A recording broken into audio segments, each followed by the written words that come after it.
Ngayong araw na ito ay practice ng graduation ng aking anak na bunso, mga bossing. Ayan, at dahil nga po gagraduate na siya ng grade 6, mga boss, ay sobrang sarap sa pakaramdam, ang saya. Yan, sinatid lang namin sila sa school dahil nga po malapit lang naman dito, mga bossing, pwede nga po lakarin yung school ng aking anak. Okay. At dahil nga po sa at dahil nga po, mga bossing ko, nagpaturok nga po pala kami. Ayan, nagpaturok kami. Oh, daddy, pakita mo. Pares po kami nagpaturok kasi nakalmot kami ng pusa.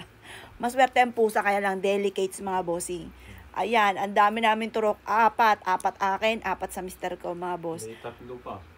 May tatlo pa after 3 days daw po.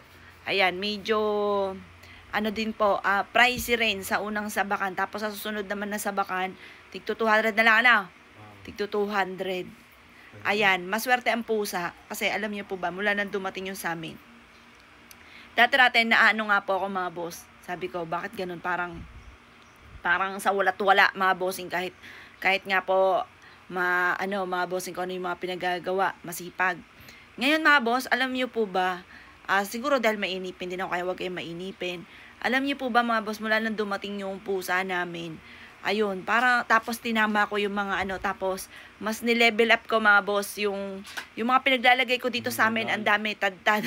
Nasa tamang direksyon. Nasa tamang direksyon, inayon ko na lahat-lahat, mga boss. Tapos yun, parang gana mong swerte ngayon, magaan yung swerte, wag mo isarado.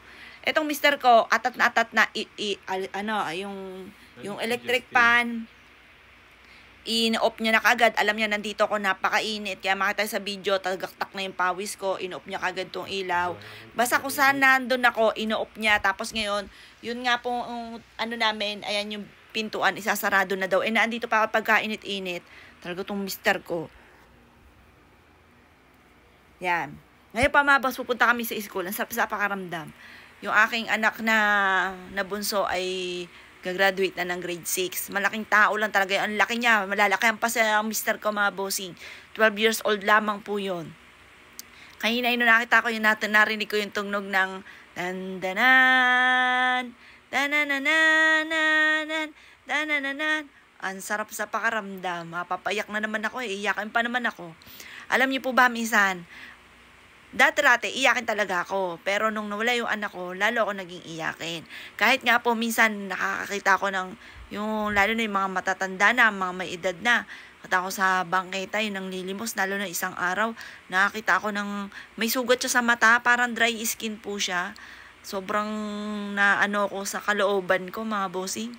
Binalikan ko kagad at binigyan ko. Yung mga ganon, mga boss.